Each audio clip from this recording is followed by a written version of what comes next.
C'était le vendredi 8 octobre 1982. C'était sur TF1, c'était à 20h30, jusqu'au vendredi 13 avril 1984, où on a vu apparaître une jolie fille à l'écran. C'est parti du Coco Boy de Stéphane Collaro. Et nous sommes très heureux, 33 ans après, de la recevoir ici même à la FNAC d'Aubenas et devant les caméras de TV07. C'est Sophie Favier qu'on peut applaudir pour l'accueillir. Voilà, elle arrive. Voilà.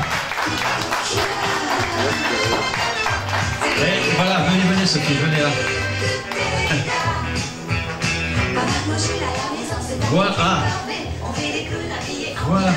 Bonjour jeune homme. Bonjour Sophie, asseyez-vous. Oui, mais vous êtes très grand, alors je ne sais pas si je m'assois en bois. Ah, hop là, regardez. Ah, c'est bien. Vous avez vu? Tu peux faire comme ça. N'est-ce pas? Bon, bonjour, il fait beau, quelle jolie région. Bon, et vous avez un très jolie hauteur. La route un peu moins bonne quand même. Ah, par contre, la route, on n'en parle pas, hein, parce qu'autrement, je vais avoir encore mal au cœur. Sophie n'a pas aimé le col de l'Escriné en même temps. Vous voyez, les gens rigolent un peu là. Vous voyez, les autres. Ouais, parce que vous connaissez. Les Ardéchois connaissent un peu. Ouais. Bon, cette musique, qu'est-ce que ça fait? Ah, ça m'évoque. Fou là là, ça me replonge. Combien vous avez dit? 33 ans? Eh oui, 33 ans. Vous êtes un peu vache. Ben ouais, mais en même temps, je suis tout autant pour moi. Hein, on a un peu tous à peu près de la même génération ici. Ça m'évoque, écoutez, alors pour vous répondre, de la joie, du bonheur, surtout une grande surprise, parce qu'évidemment, je n'étais pas préparée à ce métier, puisque je voulais être, comme je vous disais tout à l'heure en coulisses, soit vétérinaire, mais j'ai horreur du sang, alors c'était compliqué, avocate, j'aurais adoré. Et donc, mon destin a changé un jour de plage, à Saint-Tropez, c'est un peu cliché, mais c'est pourtant la vérité. J'étais avec mon beau-père et ma maman. En fait, mon beau-père, pour vous la faire courte, c'était un ancien joueur de la Juventus, un très beau mec. Et suite à une blessure, il a arrêté le football et il s'était mis dans les ventes de bateaux. On va nommer parce qu'ils sont tellement beaux, les Riva, vous savez, ces bateaux en bois sublime. Et donc ce jour-là, eh bien, mon beau-père travaillait à Cannes et on devait livrer un bateau à Saint-Tropez pour un riche américain. Jusque-là, tout va bien. Et je me retrouve à déjeuner, ce monsieur, pour nous dire merci, nous fait essayer son bateau, formidable. Et je suis sur la plage Tahiti, au restaurant, et là, il y avait à la table d'à côté Catherine Corbineau et son mari Jean-Claude, qui étaient vraiment des grandes figures de la télévision française. Alors pour vous resituer, pour les plus jeunes d'entre vous, il n'y avait que 4 chaînes à l'époque, c'est autant vous dire que c'était vraiment pas un monde qui était célèbre comme aujourd'hui, quoi. C'était pas évident. Voilà. Et donc ces gens se sont très gentiment présentés à moi. Je vous dis pas, hein, j'ai évidemment pris ça pour un gros canular. Ça, c'était très très loin de mon univers. J'étais une jeune étudiante à Lyon et j'étais plutôt passionnée par la musique et la danse. Et voilà, ils m'ont quand même invité à venir faire un casting à Paris. Il se trouvait que je devais venir à Paris pour m'inscrire à la fac de droit parce que je venais d'avoir mon bac B, donc éco. Et donc, voilà, le casting était juste avant mon inscription à Assas. Et ben voilà, j'ai été choisie parmi 2000 candidates et je pense que vous l'avez lu souvent, mais j'ai été choisie parce que j'ai un petit cheveu sur la langue et ça les a beaucoup amusés. Ça s'entend pas du tout. Pas du tout. Pas du tout. Et donc voilà, ça les a fait rire, ils se sont dit avec elle, je pense qu'on a un potentiel à faire rire, donc voilà, c'était un peu, voilà, c'était ma marque de fabrique. Et puis de fil en aiguille, bah, c'est arrivé très très vite, du coup je m'assois, je suis un peu bavarde, vous avez du temps? Oui, moi j'ai tout mon temps, hein. Je suis là jusqu'à demain matin. Mais l'Ardéchois a toujours le temps. Ah, on prend le temps de vivre. C'est vrai que vous êtes calme, vous êtes oui, apaisant. un peu, hein, voilà. J'adore l'idée. Et donc, voilà, me voilà à la SFP, rue des Alouettes, ça n'existe même plus maintenant. À tourner le générique de Cocori Coco Boy. Non, c'était même Coco Boy, parce qu'il y a eu plusieurs dénominations. Et je n'avais aucune idée de ce que ça pouvait faire, enfin, ce que ça allait devenir, l'impact. Oui. On nous donnait 3 mois, même, vous voyez, même en interne, à TF1, on nous donnait 3 mois d'existence, c'est dire si on ne croyait pas en nous. Et voilà, et on a connu un succès fulgurant. Quand je dis on, je m'associe au projet, parce que voilà, il y avait les Coco Girls, et puis il y avait Guy Montagnier, Jean Roucas, bien évidemment Stéphane Collaro, et Jacques Martin aussi, on ne le sait pas assez, mais il écrivait beaucoup pour le Bébête Show. Ça l'amusait probablement. Évidemment. Nous avions aussi Bouvard, enfin voilà, il y avait Sim. Le grand Sim. Voilà, toute une pléiade de comédiens, Claire Nadeau aussi. j'en oublierai encore, mais voilà. Alors, j'étais comme une petite fille dans une boîte à musique, hein, je découvrais ce monde, et voilà. Ce livre, oui. Voilà, Sophie Favier, jamais aussi bien qu'à 50 ans. Bah oui, écoutez, j'ai décidé de parler des femmes de 50 ans parce que j'en ai déjà 52 et demi. Voilà. Et je m'étais dit, oh là là, il faut que je me dépêche, sinon je vais être périmée. Et en fait, pour la femme, c'est un peu un passage à la fois obligé, quand on a la chance et la santé d'aller jusque-là. Et c'est un peu, il y a une date de péremption. Ah bon? Et d'autant plus vrai dans mon métier, ou dans celui de mannequinat, enfin tout ce qui peut toucher à la beauté, les féminités, etc. C'est un peu plus compliqué pour les femmes. On nous pardonne pas une ride, un bourrelet de trop et tout ça. Et moi, je voulais un peu raconter mon vécu pour avoir été aimée pour un physique. Et finalement, je ne suis pas qu'une enveloppe charnelle. Il y a une petite bonne femme à l'intérieur qui est très bavarde d'ailleurs. Et voilà, j'avais beaucoup de choses à dire. Quel est justement le déclic pour écrire ce livre? Alors, ça a été en fait, je suis une femme de challenge. Moi, j'aime bien me motiver. Donc, en décembre, j'avais décidé avec mon coach sportif, pour tout vous dire, ma fille est partie vivre à Madrid 6 mois. Et c'est vrai que, vous savez, cette fameuse période où les enfants font des études secondaires et ils partent, ils quittent le nid. Et comme j'étais dans une relation très fusionnelle, c'était compliqué pour moi. Je dis, bon, alors qu'est-ce que je fais? Je suis devant mon canapé. Je vais enquiller les séries télévisées, manger du chocolat, me meurtrir, me faire du mal. Non, c'est pas moi, ça me ressemble pas. Je vais faire un peu de ménage à la maison, je vais ranger, je vais donner, c'est un écho au geste. Voilà, ça m'a fait du bien, pour tout vous dire. J'ai commencé par la chambre de ma fille, puisqu'elle n'était pas là, c'était plus facile, parce qu'elle me laissait pas aller dans ses placards. Donc là, je me suis vengée, j'ai tout rangé, j'ai tout bien fait. Et puis, tout ce que je n'avais pas porté depuis un an, j'ai tout donné. Et ça a été très salvateur, très nourrissant. Je me suis sentie à la fois légère et libre. Libérée. Libérée. Si tant est, je ne me rendais pas compte du poids dans le... Enfin, et voilà. Et le fait d'avoir rangé la maison, eh bien, ça m'a donné aussi envie de faire un régime alimentaire. J'ai dit, bah, je vais m'occuper de mon corps maintenant. Et donc voilà, j'ai signé avec Gala.fr une web série qui a rencontré un bon succès. Et donc, force de cette expérience, j'ai été nourrie par des conseils avisés de professionnels comme des psychologues, un dentiste, j'ai rencontré une conseillère en nutrition, un coach sportif, etc., etc. Et tous ces gens-là, je leur ai demandé de bien vouloir raconter leurs témoignages, ce dont les gens souffrent, ce qu'ils leur demandent le plus dans leur cabinet, dans un livre, puisque moi j'avais eu cette chance de m'être constituée, c'est finalement cette boîte à outils. Et voilà, comme j'ai un tempérament un peu excessif, un peu généreux, j'ai dit, allez, j'en fais un livre, parce que comme ça, au moins, je partage avec bon nombre. Voilà, belle idée en même temps. Ça vous a pris combien de temps pour l'écrire? Alors, l'écriture, proprement dite, ça a duré 2 mois, parce que c'était vraiment, en plus, il fallait que je le fasse assez rapidement. Et puis, j'avais rencontré des gens depuis décembre. Donc, en tout, on va dire, c'est 4 bons mois de témoignages, 2 bons mois de témoignages et 2 mois d'écriture. D'accord, très bien. Voilà. Alors dans ce livre, évidemment, on apprend un tas de choses, hein, un petit peu votre vie télévisuelle, et puis après, ses conseils en bien-être, on pourrait dire ça. Vous parlez pas mal d'amour dans ce livre. Est-ce qu'il faut attendre 50 ans pour découvrir l'amour? Non, il n'y a pas d'âge pour aimer et être aimé, mais ce que je veux dire par là, c'est que pour moi, avant, la vie, c'est un apprentissage, et qu'à partir de 50 ans, on n'est plus dans le paraître, on est dans l'être, et on est en quête de sa propre vérité, et on est juste, voilà, aux portes de sa vérité.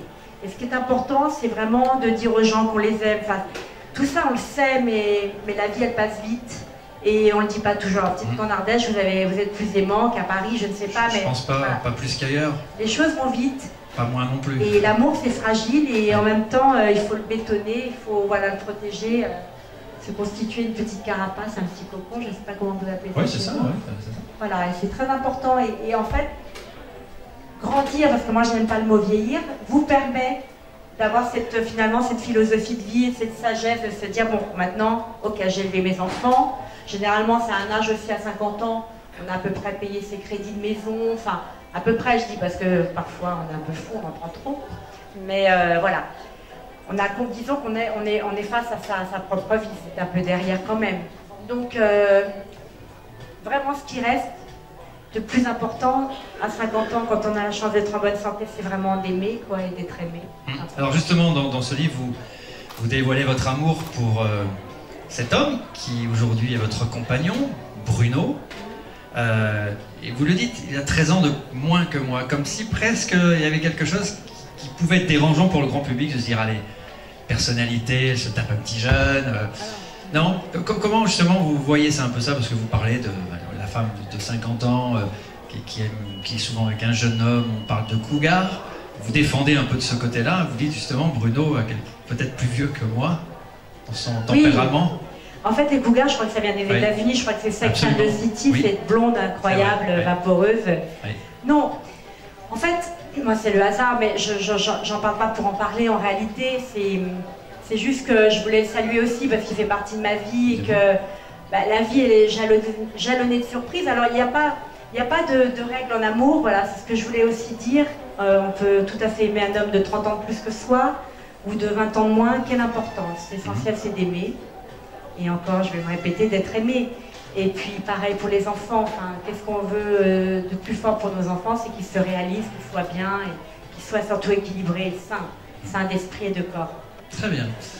Il y a eu donc l'épisode qui a duré 200 quand même, Coco Boy, Coco Girl. Il y a eu Maxi Tête ensuite. Et puis ensuite, il y a eu la rencontre avec un grand animateur de télévision, producteur également, Christophe de Chavannes. Comment s'est fait cette rencontre avec lui? Alors très simplement, je vais vous faire rire parce que je l'ai rencontré chez un traiteur, dont je nommerai pas le nom parce que c'est un traiteur à Paris, donc on s'en fiche un peu. Et en fait, je rentrais pour acheter quelques victuailles, lui il en sortait, il me dit « Ah mais je vous aime beaucoup, le petit cheveu sur la langue ».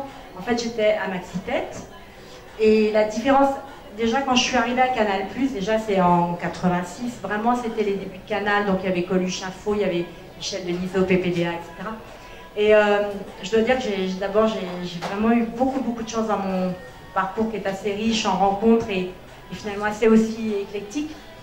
C'est que après avoir été Coco Girl finalement, où j'avais un petit tablier de soubrette et que j'étais là une petite danseuse finalement, donc c'était pas très étranger à mon univers parce que j'avais fait de la danse toute ma vie, mais là, à Canal, on me donnait la parole, donc je devenais animatrice, c'était encore autre chose. Donc j'étais très flattée, évidemment, que Christophe de Chavannes se retourne sur moi et me dise « J'aimerais beaucoup vous rencontrer ».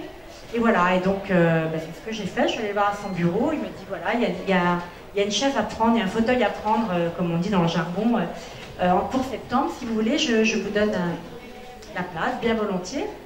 Ça sera pour... alors je lui dis quand même, ça sera pour combien de temps, parce qu'on parle absolument pas de salaire ni quoi que ce soit. Il me dit, écoutez, on va faire une émission, pas de renvoi. Puis voilà, puis on a vécu 5 ans enfin, j'ai vécu 5 ans de bons et loyaux services auprès d'un troublion, enfin tout le monde se rappelle, c'était mon mardi, Coucoucino, etc. Après, j'ai eu d'autres rencontres, il y a eu Patrick Sébastien avec Supermec, j'ai travaillé aussi avec Foucault, enfin j'ai eu de la chance de travailler avec les plus grands, donc c'est facile. C'est vecteur, c'est fédérateur et ça vous porte, enfin c'est très intéressant aussi parce que ce sont des personnalités très fortes et c'est très nourrissant, enfin c'est une chance quand même. Ouais, mais en même temps, paradoxalement, vous donnez aussi tout le côté sombre, un peu obscur de la télévision. Quand même la drogue, c'est quelque chose voilà, qui est courant. Vous parlez quand même de la fin de votre aventure avec De Chavannes. Vous vous sentez trahi par cet homme. En fait, j'explique un peu parce qu'il y a eu une polémique à l'époque auquel je n'ai pas participé pour 2 raisons. Parce que d'abord, je ne suis pas quelqu'un qui aime bavasser ou voilà, je ne veux pas dépenser mon énergie pour ce genre de truc. Et deuxièmement, on ne se bat pas contre une grosse machine comme TF1. Donc si vous voulez, si j'allais raconter à l'époque, si j'avais été chez Ardisson ou je ne sais pas, Fogiel, raconter mes déboires avec Christophe de Chavannes, bon, je pense que tout le monde aurait peut-être pleuré 5 minutes pour moi, mais ne m'aurait pas beaucoup plaint. J'aime pas trop le monde les complaintes, donc voilà, j'ai choisi le silence. Néanmoins, je suis pas dupe, hein, j'avais des choses à dire. Là, c'était l'occasion, j'ai écrit un bouquin, j'en reparle, j'ai ma version. Après, voilà, c'est ma version propre. Ce que j'ai vécu, il ne l'a évidemment pas vécu de la même manière. Parce qu'il n'était pas du même, nous n'avions pas les mêmes points de vue et il n'était pas dans la même position que moi. Donc voilà, comme ça le chapitre est fermé. Est-ce qu'il vous a répondu justement? Pas encore, mais Pas je pense encore. qu'il a dû le savoir. Évidemment. Mais je n'attends pas de réponse. Hein. D'accord. Non. Très bien. Vous parlez de drogue dans la télévision et vous dites voilà, je n'ai pas touché à ce genre de choses. Quel est justement votre secret ou quelle a été justement votre approche pour ne pas y toucher, pas tomber parce que vous pouviez y tomber très facilement Déjà, il faut expliquer éviter ça? pourquoi il y a de la drogue dans notre métier. Enfin, il y en a aussi. Enfin, maintenant c'est général. Hein. Moi, je parle de 30 ans en arrière, mais ça s'est dégradé. Hein. Et c'est pas propre à notre métier, malheureusement. Non, je pense que beaucoup en prennent ou en ont pris parce qu'il y a une performance, il y a une surenchère et qu'on a besoin de se donner une contenance et puis une capacité de travail qui est telle. Alors, je ne cherche pas à les excuser, mais il y a aussi des problèmes d'alcool. Hein, mais il y en a partout aujourd'hui. C'est cette espèce de peste galopante. Et si j'ai eu la chance de ne pas tomber dedans, mais je pense que, d'une part, j'ai eu une éducation assez stricte quand même. On m'avait prévenu aussi. Et puis tout le monde sait que ça détruit. Enfin, on ne va pas vers le bon en prenant. Donc, Justement, vous en parlez, vous faites un large chapitre de Jean-Luc Delarue. On ne va pas tout dévoiler évidemment ce qui se passe dans ce livre parce qu'on va laisser aussi, voilà, évidemment, laisser nos amis l'acheter et puis le lire. Justement, cette fin tragique quand même d'un immense animateur. Vous en parlez d'ailleurs, c'est super touchant votre rencontre avec lui et puis cet amour quelque part qui ne se dévoile pas, qui ne s'exprime pas. Il l'a su après. Oui, non, tout le monde était amoureuse de Jean-Luc Delarue. Enfin, c'était le gendre idéal. C'est un peu pas comme Patrick Sabatier. Enfin, ce sont des gens iconiques, très charismatiques, avec une force incroyable, un magnétisme presque animal. Enfin, moi, je décris dans mon livre Jean-Luc Delarue comme un comment on appelle ça, pas un tigre, mais enfin c'était vraiment un fauve, quoi. C'est vraiment quelqu'un, quand il arrivait quelque part, de 7 à 77 ans, tout le monde se taisait, hommes et femmes d'ailleurs, hein. Et une capacité de travail, une volonté, une intelligence hors norme. Mais je pense que voilà, il y avait des casseroles, il y avait certainement eu des cassures et des fêlures irréparables dans la petite enfance, et de voir cet homme se détruire et partir comme ça, et tout aussi jusqu'au bout. Il a eu cette élégance et cette générosité quand il a fait sa tournée avec son bus pour expliquer aux jeunes qu'il ne faut pas y toucher, que c'est de la merde et que voilà, si ça peut faire un peu avancer les choses, c'est bien. Est-ce que vous avez déjà des retours comme ça de personnes qui viennent vous voir, qui ont lu le livre et qui vous disent ce qu'ils en pensent? Mais je serais ravie d'être voilà, une épaule, ou en tout cas une bonne amie. Voilà. Mon livre, c'est un peu comme si j'avais partagé un déjeuner entre copines, où je dirais allez, ou alors un tea time, on parlerait hormones, on parlerait abandon, un conjoint qui part pour une jeune femme, ou un conjoint qui part parce qu'on perd un deuil, par exemple, ou quand les enfants partent, c'est un grand vide pour une femme, ou bien dans le monde du travail aussi, c'est d'une grande violence pour les femmes, parce que bien souvent, on vous accompagne plutôt vers la porte de la sortie, on vous pousse vers la porte de la sortie, et tout ça, ça peut être vécu d'une manière très douloureuse ou sereine quand on est voilà, bien entouré, bien ancré, bien concentré. Donc j'explique ces petites choses, notamment je parle de la respiration, de la sophrologie, je parle aussi des massages. On n'a pas cette culture en France du massage, mais les Japonais ou les Orientaux, le toucher, c'est quelque chose, se réapproprier son corps, son soin intérieur, c'est super important. Et on ne prend pas le temps, par exemple, de respirer ou même de faire une pause et de se dire, bon voilà, qu'est-ce qui m'entoure, qu'est-ce qui me pollue, il faut faire des listes.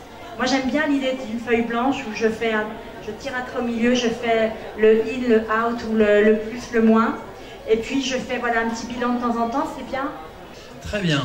On va vous laisser aller à la rencontre de vos fans, des gens qui ont envie d'une dédicace sur ce très joli livre. J'avoue, même les hommes peuvent le lire. Hein. Donc, non seulement, voilà. Mais ils sont les bienvenus et ils vont bien sûr pour un cadeau. Là, c'est la fête des pères, mais il y a eu la fête des mamans. Mais voilà. En tout cas, voilà, je tenais à vous dire merci d'être venus jusqu'à nous, parce qu'avec ce beau temps, vous aviez peut-être d'autres choses à faire. Et puis voilà, je voulais vous dire aussi, si on ne se rencontre pas tous, soyez heureux, parce que c'est ça qui est important. Justement, un petit message d'espoir Allez, j'aime bien ça. Demander à mes invités de donner un petit message d'espoir à la caméra. Juste se concentrer. Qu'est-ce que vous avez envie de dire aux téléspectateurs? Non, mais la même chose que je viens de dire Oui. maintenant. Voilà, d'être heureux, c'est essentiel, de ne pas oublier d'appeler un proche. Parfois, on se dit, oh, bon, j'appellerai demain, remettre à demain, faire tout de suite ce qu'on doit faire aujourd'hui et non pas demain. Et surtout de toujours dire aux gens qu'on les aime, quoi. Enfin, les gens qui vous sont proches, qu'on les aime. C'est très important. Des choses simples, mais ô combien importantes. Eh oui, Bon. on ne fait pas toujours parce qu'on n'a pas le temps, parce qu'on est pressé par la vie. On se donne pas le temps. On se donne pas le C'est temps. ça, oui. voilà. Bon, en tout cas, merci infiniment Avec plaisir. Sophie d'avoir répondu à nos questions, d'être venue ici en Ardèche. En tout cas, Ah nous, ça oui. nous fait plaisir. Ah oui, c'est tout Voilà. un périple, mais je suis ravie d'être là. Bon, maintenant, la prochaine fois, il faut revenir, mais manger des spécialités ardéchoises. C'est ça. Voilà. On m'a raconté plein de trucs. Ouais, on a des choses magnifiques. Il paraît, moi, il parlait d'un truc qui m'a pas caillette. plu. La caillette. Oui, mais il n'y a pas que la caillette, Je Sophie. suis pas sûre que ça me Ben, plaise. on a la châtaigne. Ah, par contre, ça, j'adore. Ah, voilà, vous voyez J'adore les Comme quoi. châtaignes. Bon, allez, je vous laisse avec vos fans. Merci, et puis bonne continuation à vous. Merci, jeune homme. Merci.